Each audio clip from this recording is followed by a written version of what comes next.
Hi! Hello! Welcome to the Lost Birds Knitting Podcast. I'm Allison, also known as Lost Birds on Ravelry, Instagram. Oh no, I'm not. I'm gonna get it right one of these days. Lost Birds on Ravelry and Twitter and Pinterest. Lost Birds Fiber on Instagram. I was waiting for it. Why is it so hard? I don't know. Hello, I'm Danielle. I'm also known as Bright D on Ravelry and Lady D Bright on Instagram. No, I'm gonna mess up. And I only have two. Sorry, I'll get it right one of these days. I want to say, I think this is episode 4. Today is August 3rd, right? Yes. 3rd. August 3rd in Japan, here where we are. It's the 2nd if you're in the States. I want to say welcome to anybody who's new, and thank you for anybody who is a returning viewer, because we have a few now. Yay! And I'm so excited. We have 25 people in our group, and I think a couple of people just joined in the last few days, so that's nice. Mm-hmm. Yeah, please introduce yourselves on the introduction thread, and feel free to ask questions. We really want to get to know you guys, so anyway. With that, I think we'll get right into our flight plan for the week. So why don't you go first? Okay, so I am up to miraculously being able to knit for about 10 minutes before I have to do stretches, so I'm very happy about that. Yeah. Or icing, whichever one. I have carpal tunnel, which is horrible since all I do all day, majority of the time, is type or spin or knit. So yeah. So what I'm doing for my carpal tunnel is the hand stretches, like this, and specifically stretching out my thumb and my forefinger on both hands. So there's that.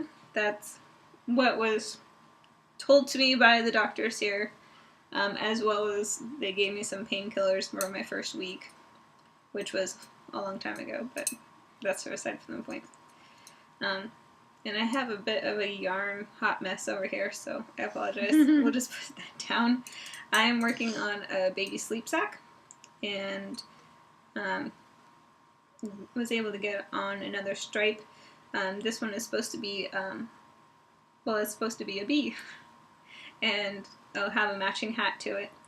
And at the end of this, I'll plan on putting a stinger via I-cord for all my future mommies out there. We've discussed this, and I think I have 6 in my life. Yeah. So I have a lot of knitting to do. And then on top of that, since I'm going to have a lot of baby knitting, I decided to bust out a few hats for mops, for some welcome baskets for new moms. And what's mops? I don't know.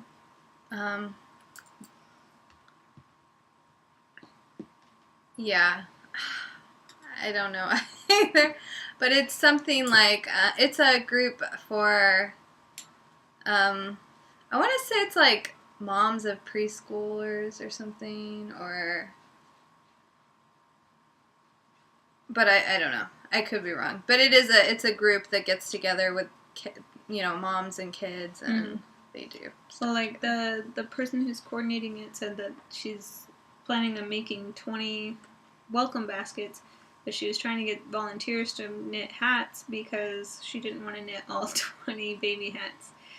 Which I don't blame her for. Yeah, that's a lot of baby hats. Even though they're small, that's a lot.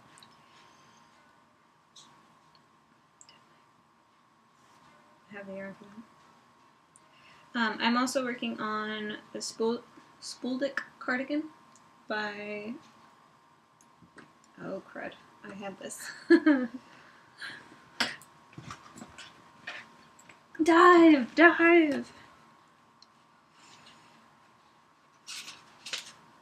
By Hannah Fettig. Okay. I thought it was Hannah Fettig, but I I wasn't 100% sure. So I got like 2 inches done on that, and so I'm pretty excited. I only have like 2.5 inches left to go before I have to go for the start sleeves. And I actually have to order needles for the sleeves because I'm working on 6s on that one. And I had like 6 double point needles. Yeah. I have no idea where they went. Well, are those long enough to magic loop? Or do you have... It's, Are those the interchangeables? Yeah, they're the interchangeables. Oh, okay. You should just, you have the little end caps, right? Mm-hmm. You should just, see if I can match the glue. Yeah. Well, yeah, just leave the sweater on the cable and put the needles on another cable, right? But then I won't have an excuse to order something. That's true. Oh, silly me. Here I am trying to save some money. No, I probably will end up doing that. And then I am working on my derby socks, and I just turned the heel on that one, and I am thoroughly loving how these are pooling. They're just super cool. They are. I do believe who actually dyed this, I was trying to find out, was Amelia Bella from the His and Hers podcast. I think that's right. Okay. Yeah, because she knew it was somebody from the Trifecta of Awesome Club. Right. She couldn't remember who it was. No, I knew the other 2 people, but I couldn't remember the last one. Yeah. Shame on me.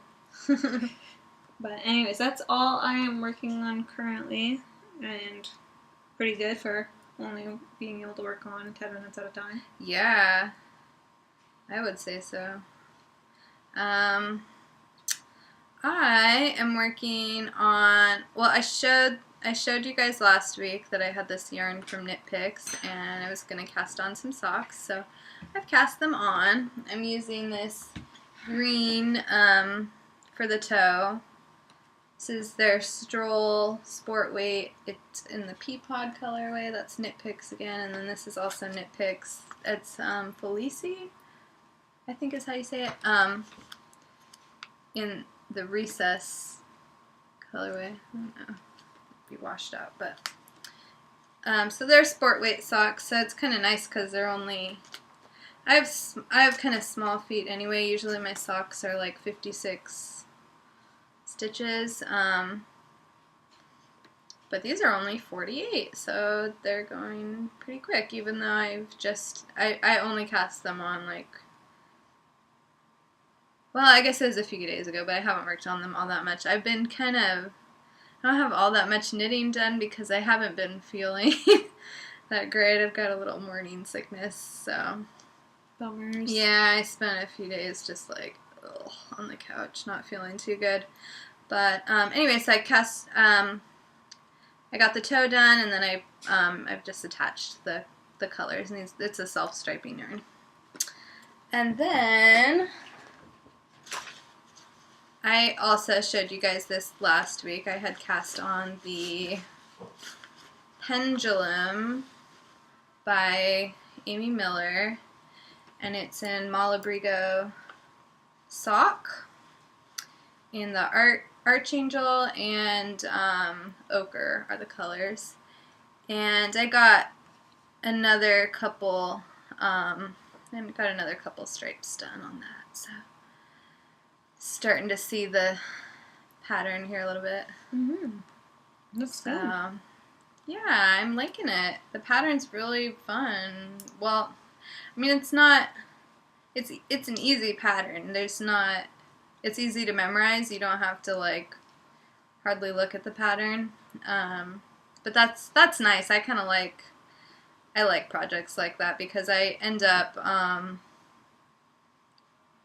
I like to do other things while I'm knitting. You know, it's to keep my hands busy, but I'm not so much of like a lace knitter where you really have to concentrate. And I don't know. I've done lace, and I'm sure I'll do lace in the future as well, but oftentimes I'm looking for projects that I don't have to like kill my brain trying to do. So So that's my knitting, and then I also, sorry, let me put this back in the bag here. I also did a little more spinning. I showed you guys this last week. I was working on it, and I finished this. It was some merino that I dyed. And then I had a bat that I have started spinning up. I'm pretty far into it. I just have a little chunk of the bat left, so I'm going to ply it with this, and it's too dark close to You're not seeing all of the Barbie pulley goodness. Yeah, there's a lot of barber pulling, and it's got purples and violet and turquoise, white. It's got a little bit of brown and black and magenta. I mean, there's a lot going on. It's got sparkle because it was a lot of fibers and colors that I blended together. So fun. I'm looking forward to applying it. So that is all I'm working on this week. Should be beautiful once you have it planned. Yeah, I'm really looking forward to it. I'm excited to see how it comes out. It looks like it'll be like a sport weight or something like that by the time it gets plied. Yeah, maybe. I'm not good at predicting. I didn't want it to be super thin, but I didn't want it to necessarily be worsted weight. So yes, I'm hoping for sport or DK. So we'll see. Did you have any off course today? Or this week? Okay, so with the pendulum shawl, I mentioned that you don't really have to look at the pattern because it's easy to memorize. Well, you should make sure that you memorize it correctly first. I see some foreshadowing. Yes, because I realized that I was like a few rows in, or a few stripes into it, and I kept. I don't even know what to tell you. It just wasn't coming out right, and so I double checked the pattern, and of course I was a little bit off on certain steps. So some negative knitting involved. Yeah, I actually had to rip out like two whole stripes. Ooh. So, and then I wasn't knitting that much, so it took me a while to catch back up to it. But I did, and I even knit a few more stripes, so it's all right. I'd rather have, ripped back and had it come out right. So, how about you? I had a little bit, with these socks there. I didn't do my math correctly or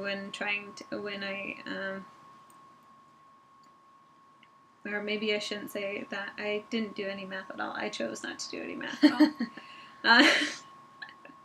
When I was doing the heel, and so I kind of just winged it, I suppose. It turned, it was just off by like 2 stitches in terms of like having it balanced in the middle and doing purl 2 together on one side and the slip knit on the other side. So my little 2 stitches here, I don't know if you could see it. That giant like yellow speck there compared to the rest of the sock. I did do a knit 3 together. So what kind of a heel is that? It's just a gusset slip stitch heel. I see. That I got from I got a book on my Kindle called Toe Up Socks by Wendy is her first name. I know who you're talking about. Yes, Wendy is her. She's Wendy, or Lala talks about her all the time. Yeah, Wendy. Is it Wendy Johnson? Is that? I think that's it. Maybe not. Hold on. I got it. Well, we'll figure this one out. Would you like to kill some airtime? Well, now that I probably could have, and now that you've said that, now I'm tongue-tied. No, you're totally right. It's Wendy Johnson? Yeah. Okay. Socks from the Toe Up is the book called. Yeah, okay. But yeah. Yeah, she has a lot. She has more than one sock book, right? Or yeah. And she does a lot of like lace shawls too, I think. I'm just starting to get like into her designs, so unfortunately I have no idea. Oh. Well, she does. Okay. I'm pretty sure. I haven't knit any of her patterns, but I have seen many of them. She has quite a few, and she's very well known. So,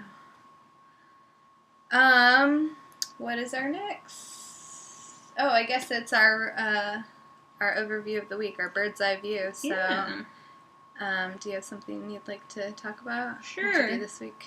So this week for me for work is preparing for my boss's boss's boss to come visit to the branch. So our that's not stressful. No, of course not. So our VP and our regional management team, so 2 people, will be visiting us on Monday, and they're planning on visiting 4 branches in the same day. So I'm not exactly sure how long they're going to be there. Danielle works at a bank. For anybody who's just watching for the first time. Yeah. And, sorry, this is Luna. Yeah, sorry. And so we've been cleaning the branch and making sure everything's copacetic and, getting dry cleaning done and whatever else. The Coast Guard's birthday is on Monday, or we're going to celebrate it on Monday. So we got cupcakes and all that other stuff. So happy birthday, Coast Guard. You can totally push her out of your lap if you want to. Come on, Luna. It's okay. Good to there you go. She won't go willingly, but she'll go. So yeah, we were preparing for that, and we were also preparing for our second typhoon of the season. So we're trying to batten down the hatches and all that other good stuff. Although I don't think it's certain yet. Yeah, they keep saying it could veer off and not hit us. Yeah, but the trajectory hasn't been set in stone yet. Right. But then again, it is a typhoon, so it's not like it can be 100% predicted. That's pretty much the same with all typhoons. Yeah. So we're making sure we had some window sealant come loose the last typhoon. So we've been trying to work with the base to get that replaced and get it caulked properly. But on Saturday, I went with my work team to a sushi class and having lunch and everything like that. So it was really cool. So I have some photos from that. So this is the view of Okinawa, and forgive this giant line because that's where the glass was. From the hotel, I went, and then this is a picture of me in our very paper hats and aprons making sushi. And then that's for the rest of our lunch there. I don't know if you can... It's not too bad of a glare. But anyways, so that was a lot of fun. I was able to get that done and being able to work with the nori, which is the dried seaweed, everything like that. So put it in my bento box. Oh, this week I called it my bento box challenge. Last episode I showed you guys all my bento box that I was going to use this week, and I was convinced that there was not going to be enough food for me as an American for my lunch, and it was totally enough food. I was so full most of the days, and I think that might be because it's most of the food that I put in there was nutrient dense food. You know, like the rice I put in there, the vegetables I put in there, the melon and the fruit that I put in there. The photos are all on Instagram if you want to go check it out. And the versus what I normally eat, which is like takeout, and or like Burger King or something like that. And so, like, I was thinking that the Burger King might be more food, but at the same time it's less nutrient dense. So thus far, it doesn't fill you up as much as the bento box. Or for as long. Yeah. Yeah. So I had to fight a food coma every once in a while. Yeah. So, because I wanted to, eat the food that I brought, but I need to bring less food, apparently. Yeah. Well, I think you really do get used to eating less, too. I mean, if you...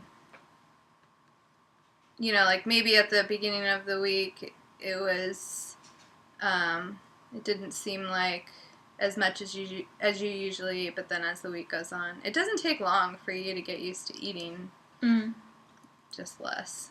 Well, and I noticed with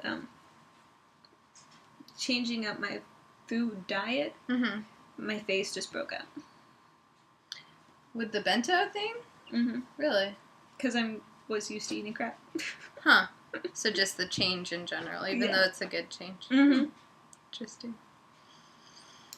But Thursday I got my toes done.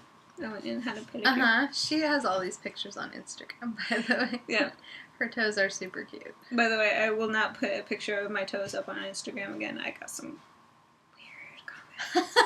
Like what? Foot fetish comments or something? Yes! Seriously? From random people? Yes. That is a little bit... Did you put like a hashtag? Just pedicure. Oh, well... Just don't hashtag it next time. Yeah, don't hashtag it. If you're going to get a picture of your toes done, and they're super cute toes... Just keep it between you and your buddies there. Don't hashtag anything. That's funny. Wow. I never even, considered that as a possibility. Neither did I, until it started happening. How funny. But yeah, it was... Did they actually comment on your... Yeah, there's one comment that I know. And a couple of likes that were, with the username of, I love toes. I'm gonna have to go back and look now because that is super funny. I was like, okay, not gonna be doing that again. Oh my gosh, that's hilarious. I am hoping to go next time, so, and she's gonna go again in a couple weeks, right? Mm-hmm. So, yeah. I go about every 3 weeks. Yeah, so I still have not been to this place. Everybody talks about it, so. Well, you get a full massage from Yeah. your knee down. Yeah, nice. And very considering relaxing. I have to wear business shoes and heels, it's beneficial. Yeah, for sure. Anything else you want to talk about from the week? Nope, I have had my creepy situation and I'm good to go. Okay.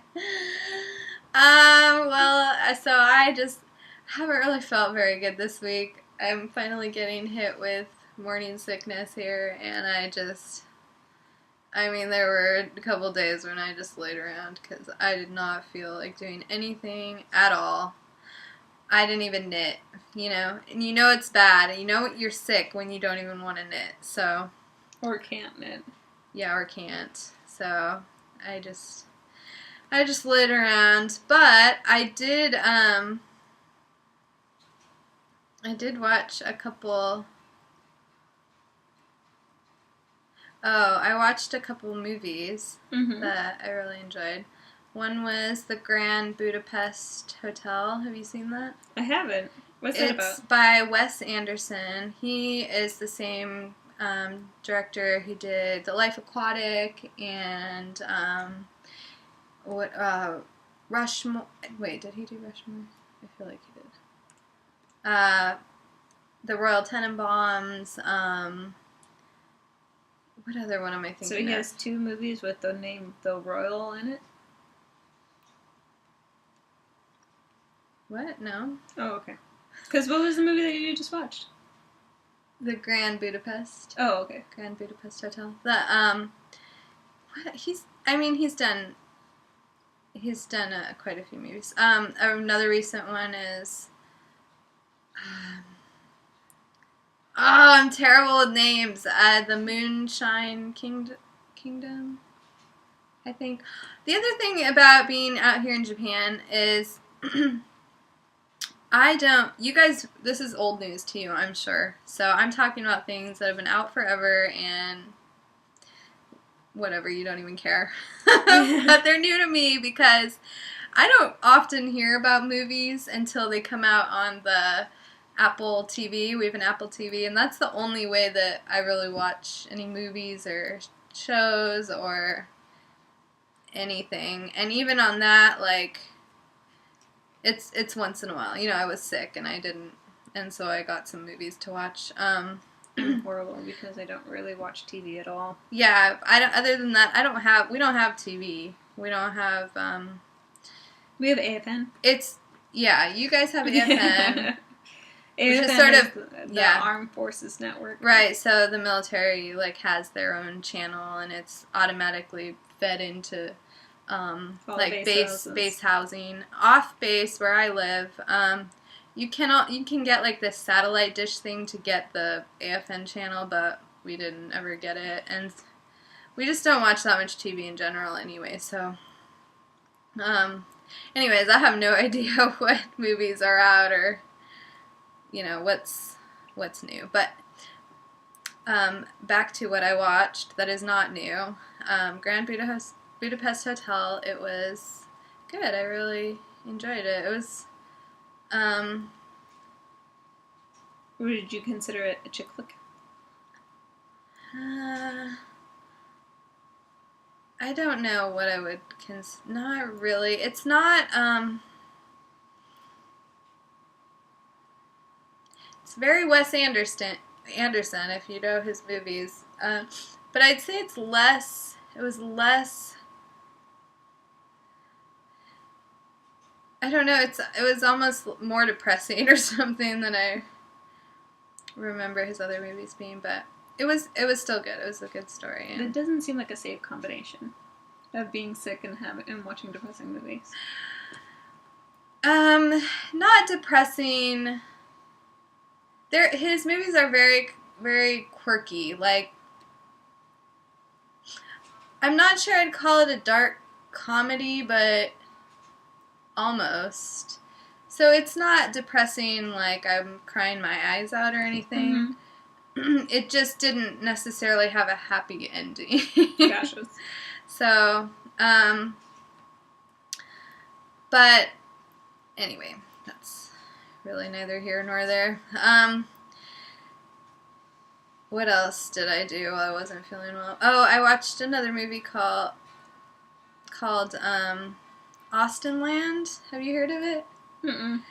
It's a book apparently, but I didn't know that until I watched the movie. And it's a comedy, and it has Carrie Russell in it, who she was in Felicity. If you guys remember that show from way back when, she was Felicity, and anyway, she plays this girl who's she memorized the first 3 chapters of Pride and Prejudice when she was 13, and she's a huge Jane Austen fan, and she has an obsession with Mr. Darcy, so she's kind of got this weird obsession with Jane Austen, and she finds herself, she's 30 plus, no family, no boyfriend, nothing, and she just decides, she sees this advertisement for a place called Austin Land, where you can basically go immerse yourself in the Regency era, which is the era that Jane Austen's books were written in. So she goes on this retreat thing to Austin Land, and it's very funny. I thought it was really funny, and it's a very feel good movie, yeah. To balance out Grand Budapest, I guess. But it got terrible. It didn't get good reviews from Rotten Tomatoes, but it did get good customer reviews, and I agree. I think the customers were right. It's funny. So, What else did I do this week? For me, like, going on a small tangent here. Uh-huh. I read Pride and Prejudice, and Uh-huh. I've also listened to the book, and when I was older and being able to get things a little bit more. I don't understand why everybody loves Mr. Darcy. Like, he's a jerk at the beginning. So, Yeah. Yeah, but he's a jerk in a, an Elizabethan type of way. No, in like a high morality, in like a gentlemanly, No, just because he doesn't use, foul language doesn't mean it could be any less of a jerk. I want to say he's a jerk in an intelligent way, sort of like. Which makes it like 10 times worse, right? Because it's going to be like completely over your head when you miss it. Well, I think you're right. He is a jerk, and he knows it. I think part of it is that he knows it. Jane knows it. Like, everybody knows it, but then he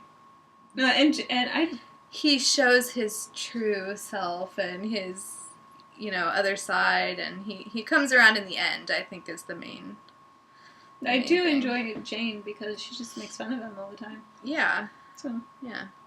And she's a woman I can relate to. Yeah, and the Austen Land movie, the Carrie Russell and one of the other characters very much play like the Jane. Her name in the movie is Jane, and then the character, there's a male character, and he basically plays the Darcy character. So, it's sort of and like in the book, Jane's mom, I can't even stand her. I can't stand her at all. Yeah. I'm like, just hush down. Nobody wants to hear you talk. Listen to Elizabeth Klett read Pride and Prejudice on LibriVox. She does a really good job. Sometimes the narrator will change my whole view of a book. Oh, yeah. It's just the way that you can totally see it the way they see it as they read it. I don't know. Anyway, sorry. Moving forward, what else did you do this week? Nothing. I was sick. I watched some movies and did a little bit of knitting, and then there's a storm coming. We went to lunch earlier today at a place called Four Seasons. It's a teppanyaki place, which is in the States. They have isn't it Benihana? I don't know. I've heard of Who Hut. Who Hut? Mm-hmm. I've never heard of Who Hut. I've heard of Benihana, though. It's like the chef. The chef is at your table, and there's like a big grill, and they're cooking your food in front of you. So I think part of my. I love your expression, by the way, when I said Who Hut. Who Hut? What? I don't know. I'm from the West Coast, and sometimes I don't know. I'm going to say really truthfully, I can't remember if that's in Iowa, if it's in Florida. I know it's not in Hawaii, but because they wouldn't be caught dead with that. I don't know. We don't have a lot of the same thing. Like, we don't even. Maybe we do have Chick-fil-A, but if we do, it's not very prominent. I don't know. Here or on the West Coast, or at least in Oregon, where I'm from. Or maybe I'm crazy. Sometimes I forget. I've been in Japan too long. I don't know. Anyway, we went to a place called Four Seasons, which is teppanyaki, where the chef comes to your table and cooks your meal for you, and it was delicious. It was so good. Because I was craving steak. Yeah, I was really, really craving, like, for 3 days. And so I finally had to give in and go. I think it's another one of those pregnancy things, so... Sometimes you just have these cravings and you gotta satisfy them. So just gotta work with it, right? Yeah. So anyway, that was my week. We should move on because that was a lot of stuff that nobody cares about, and I apologize. Oh, okay. So we had a couple more questions in our questions thread, and I forgot to pull them up. Okay. So you'll have to pull them up on your phone because I don't have Wi-Fi in your house. Oh, sorry. I don't have my... I got it. Unprepared. I got Okay. it.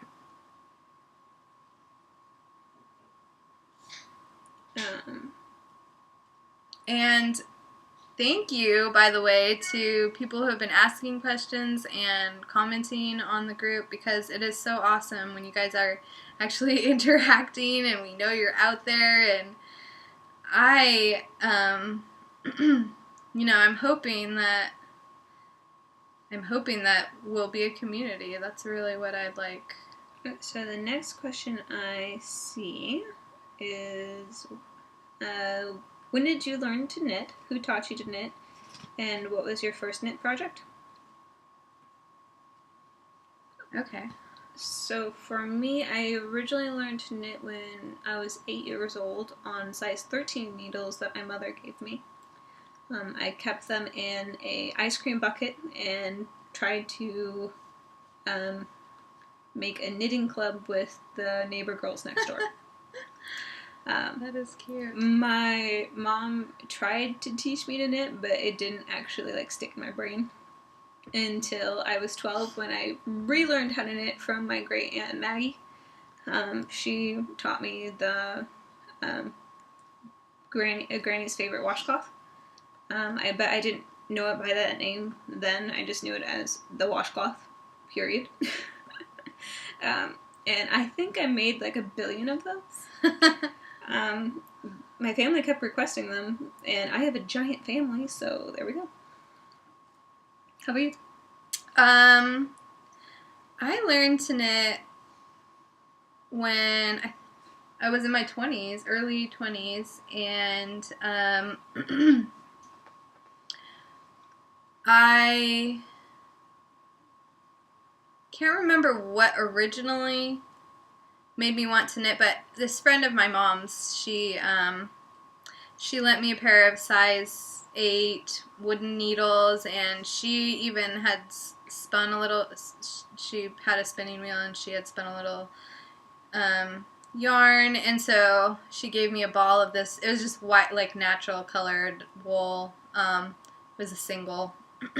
So she gave me that, and she gave me Elizabeth Zimmerman's Knitting Without Tears, which was way up, even though it's sort of a beginner type book, it was still above my head because I didn't even know what a knit stitch was or anything. So she kind of showed me, I think she just showed me a knit stitch, and I went off and learned from there, and I think if I had a question, I'd ask her. So that was when I originally learned to knit, and then I knit this really, really, really long, skinny scarf out of this awful, acrylic mohair stuff that it was awful. It was so bad. It doesn't sound like it's a pleasant experience. No, it was. I was proud of that thing, though, and yeah, that was my first project. And then after that, I knit a set of coasters, I think. So very cool. Yeah. So let's see here. Spinning. The transition from drop spindle to spinning wheel, was it hard? Did you really get a handle on spinning on the spindle before you got your wheel? As in, did you get fingering weight at some point? Did you try on a Turkish spindle or a trindle? Did you, and then, well, there's more, there's a different question, so we'll tackle that question first. Okay, well, yes, I learned how to spin on a spindle, and it was just, my first spindle was just a very generic, top whirl spindle. I don't know the brand or anything. And I think it was just Knit Picks wool or something, even their spinning fiber. And I loved it immediately, but it didn't take me long to want to go faster. I like to want to spin larger quantities, and I don't know. I liked spindling, but I was almost immediately ready for a spinning wheel. I did, after that first spindle, I did get a Turkish spindle, which I really, really liked.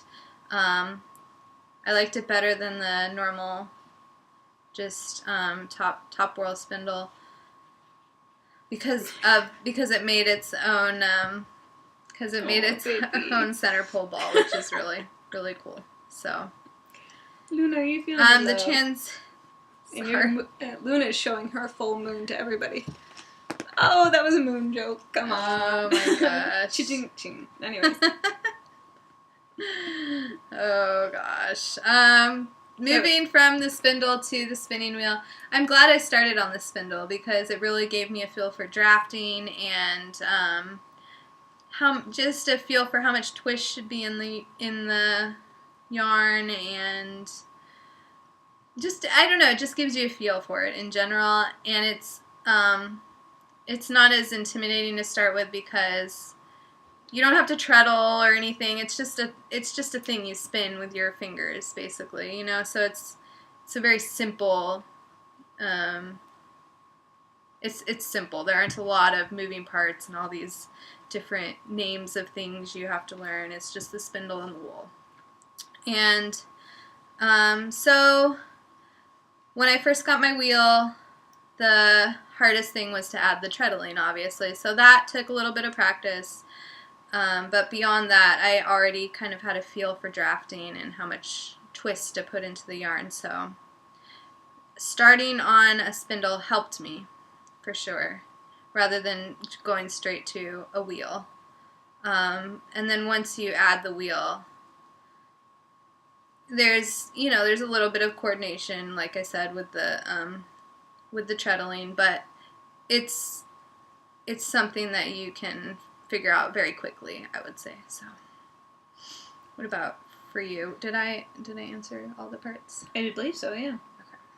Okay. For me, I also started on a top whirl spindle, and it was a handmade spindle that I bought off of Etsy. What really frustrated me the most about spindle spinning is I could not get it right. Like, I don't know if it was my own personal coordination or what, but I just could not get it right. The spindle kept dropping on the floor.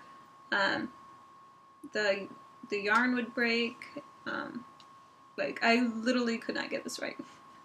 And I was getting so frustrated on the sheer amount of time that I spent on it. It took forever to do anything. So I still wanted to be able to produce my own yarn. Like, that was my goal. So I found a yarn shop, actually, when I was putting my car into storage for moving out here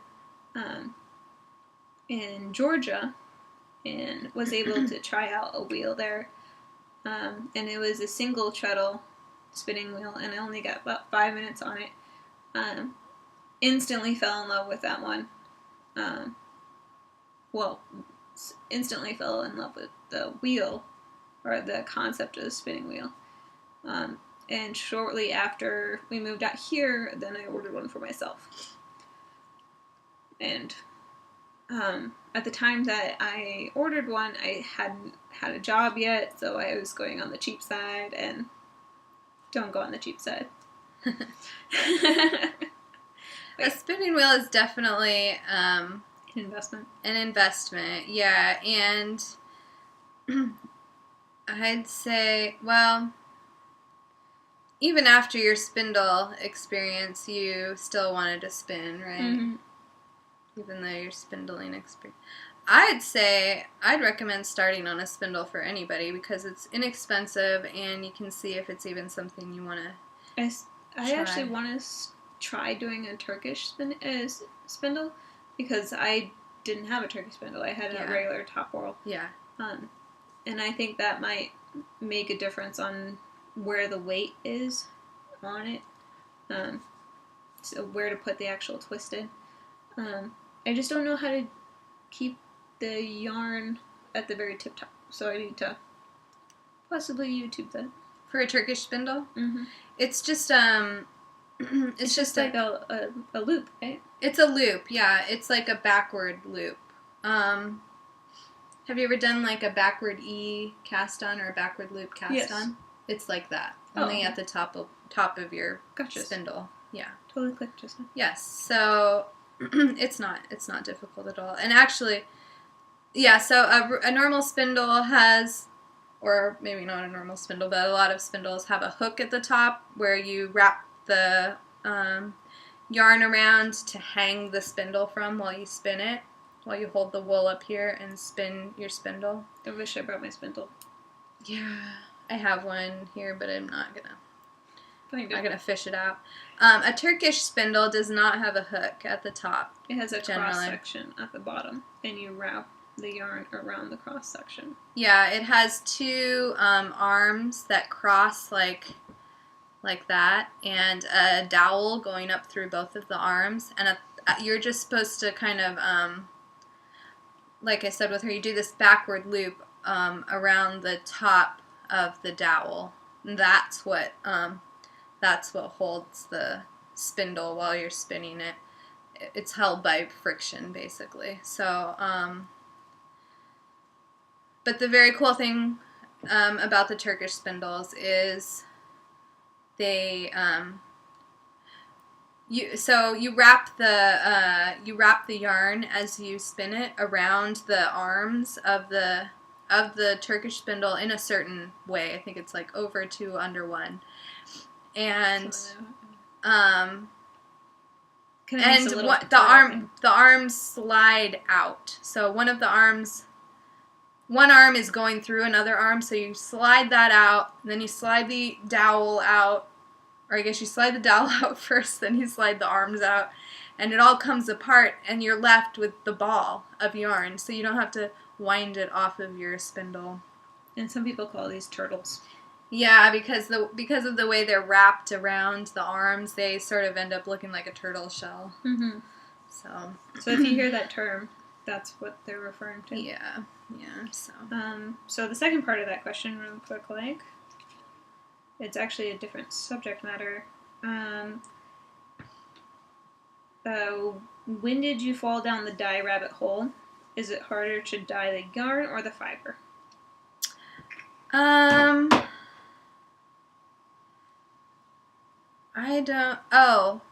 think it was recently, wasn't it? Huh? The dye? Well, actually, I've been dyeing for a while. Pretty much right after I learned to spin on a spindle, the dye, or the wool that I had first used had been hand dyed. But it had been hand dyed, not by me. It had been dyed by someone using Kool-Aid, I believe. And so that's what I originally learned how to do. I thought it looked it's really fun to spin that, to see the color changes. And would that change your fingers' colors when you're spinning it? No. Once it shouldn't anyway. I mean, unless it's not set in there or something. But no, it's fairly permanent. The thing about Kool-Aid and food coloring, which can be used to dye, just like it can be used to dye your hair, it can be used to dye wool, but it's not light fast. A lot of professional dyes and acid dyes, they're produced. Not all of them are as light fast as others, but part of their appeal is that they're not going to fade in the light. So, and they're or the washing machine, or not the washing machine, because you don't wash everything in the machine, I suppose. Anyway, Kool-Aid and food dyes are not as light fast. I found them to be just as wash fast, personally. But And really, nothing that I've dyed with food coloring so far anyway has really faded. So, but it may be over time. It's just not as permanent as acid dyes. So I started out using Kool-Aid or actually no, I never used Kool-Aid. I used Wilton's cake dyes and the McCormick's like red, yellow, green, blue that you buy at the grocery store. I used those when I first started dyeing, and I was just dyeing wool for myself to spin. And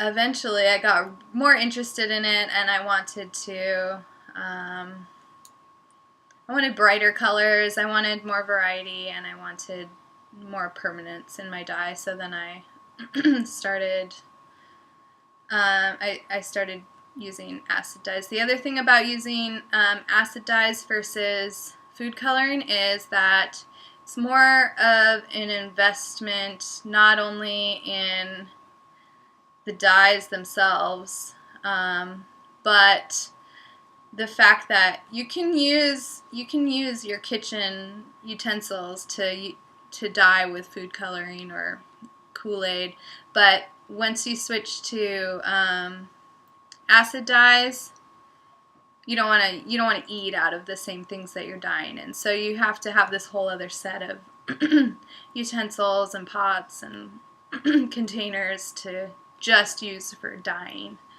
And I think as far as dyeing wool versus dyeing yarn, I think it maybe people have different opinions. I think it's probably easier to dye the yarn only because with the fiber, it has you have to be more careful about it felting. Not that you don't have to be careful about yarn felting if it's not superwash, but you have to be more careful with the fiber in its, roving or whatever form it's in. So I'd say the fiber is a little bit more sensitive to dyeing than the yarn, but that is my experience and opinion. I'm not the authority on all things dyeing or anything like that. So anyway, you came over to my house and dyed some wool with food coloring one time. It was a lot of fun. Yeah. And it is. And if you're interested in it all, that is the perfect place to start. I wouldn't don't even use RIT or anything like that. Just use food coloring. It's a good place to, or Kool-Aid. It's a good place to start, and it's not scary, and if you need to, you can over dye it. Yeah, totally. So. But anyways.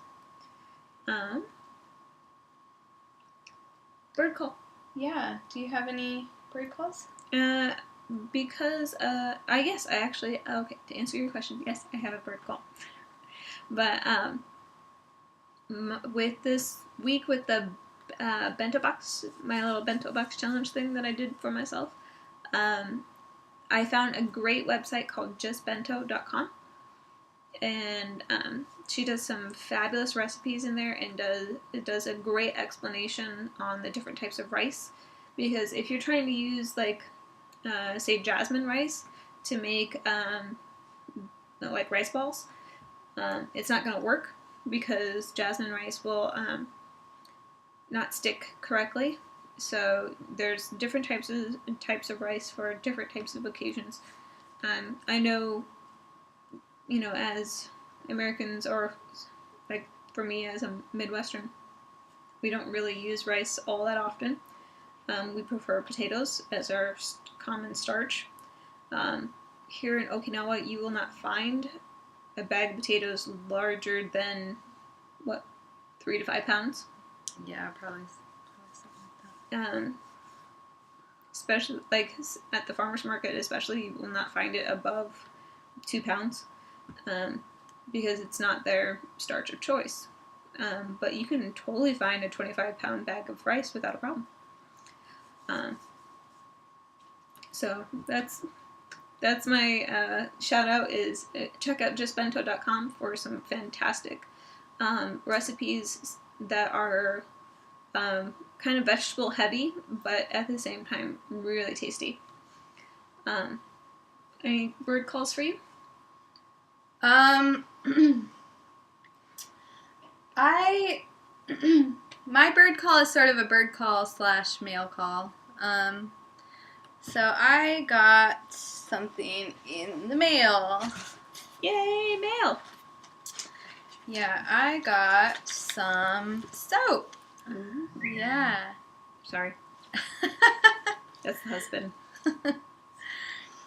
It is some soap by Snurb. I can even read that. Is it backwards? Oh, it's probably backwards. Well, anyway, it's handmade soap. Snurb. It's just her name backwards, I'm pretty sure. I think her name is Bren. And she makes soap, but she's a knitter and a spinner, and she does hand spun yarn. So on her, she has a shop, and she sells both the soap and occasionally some hand spun yarn. And her yarn, her hand spun yarn is gorgeous, and it's perfect. It looks practically, commercially made. It's beautiful. She's a very talented spinner. What flavor is this? So this is, I got 2 different soaps, and I got these, what are these? They're like, they're sugar cube scrubs for your hands. Or I suppose you could use them on your body too, but I used them on my hands. The way that she talked about them on her shop was that, from the spinner or knitter's perspective, you use them before you knit with lace or something. Oh, okay, gotcha. So you're like to exfoliate your hands and smooth them out. And I've used a couple of them, and they're great. They work good, and they got a little melty in the mail. It's really hot here, but surprisingly, they were still like solid cute. Even though they look kind of melty, they're solid. They're not like totally squishing apart or anything. And that's not her fault, obviously. But yeah, these have a smell too. This one's called Bamboo Zen Tea. They have shea butter, glycerin soap, lanolin. She uses a lot of lanolin and like goat's milk, I think, in her soaps. Ooh, that smells nice. Yeah. This is another sweet almond oil. This is Dead Sea Salt soap.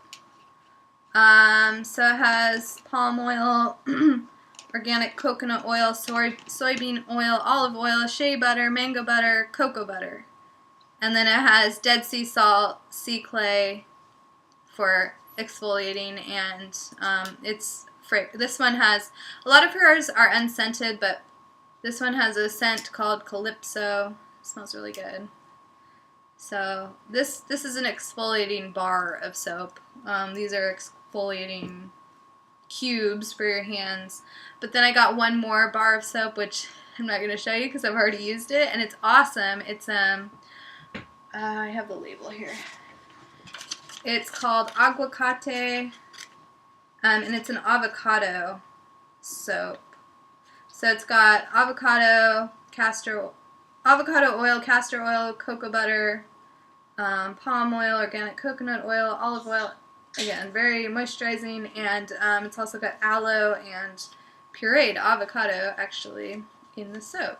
And it's like super, super foamy, and it smells good, and yeah, I'm really enjoying it. So good job, Bren from Snurb Yarn, and thank you for this lovely soap. I mean, Thank you, because it's lovely. It wasn't a gift. I did buy this. But anyway. So, real quick, we had a person who was asking for financial pointers. You did? Yeah, so it was actually, True from the Artsy Knitter. The Artsy Knitter. So, she's from Canada, so I'm going to do my very, very best and kind of do some general topics while I'm doing some financial research. So, like, my general topic of, I guess, the week or whatever else is nobody likes to be on budgets. It's just, it sucks. There's no ifs, ands, or buts about that. But you have to budget in your fun. So if you know that, like, I have the privilege of working with a lot of younger Marines, so like anywhere between, just turned 18 years old to, turned 21. And to give an example, they very typically Marine will go out on the weekends and drink, party, drink beer, whatever else. If you know you do that and it's not something that you're willing to give up, budget it in. And say, I am going to spend $50 this weekend, and that's it. I will go home once my $50 is run out. So, for us in a knitterly point of view, say you are attending a knitting retreat. Budget in what you're planning on spending for your meals and at the marketplace. Whatever marketplace it is. And, I'm going to spend $100 on yarn, period. That's it. Leave the marketplace once you're done. There's a lot of people, when I tell them that you need a budget in your fun, they look at me like I'm crazy. Because a lot of times people will tell them, only budget your needs. But that just leads to binge spending eventually. You're going to go out and spend as much money as you possibly can in a very short amount of time. And nobody wants that. So you need to take it in slowly, take it in moderation, and budget in your fun. Seems like common sense, but... It totally does seem like common sense. But I suppose in practice, it's not always the case. Well, a lot of times when you're dealing with, what's something that you've always heard of growing up in terms of your money? Work hard, save your money. Work hard, save your money. There's very little room for fun in there. So, like I said, budget in your fun. There you go. Yep, that's it. All right, well, I think that's it for this week then. We've talked a lot. We have talked a lot. I'm sorry for the long blurb about me being sick and watching movies. I'll work on. And if you can hear really Luna snoring, I apologize. Oh, she's purring up there. Oh no, I'm pretty sure she's snoring. She's awake. Anyway, we will see you again next week. And thank you again, all of our new viewers and returning viewers. And introduce yourself on the group. And feel free to find at least me. You don't care if people friend you or friend me. Yeah, go for it. Ravelry is, or not sorry, Ravelry, but Instagram especially. I've been really enjoying lately, and anybody who follows me, I'll follow you back as well. So Lost Birds Fiber on Instagram.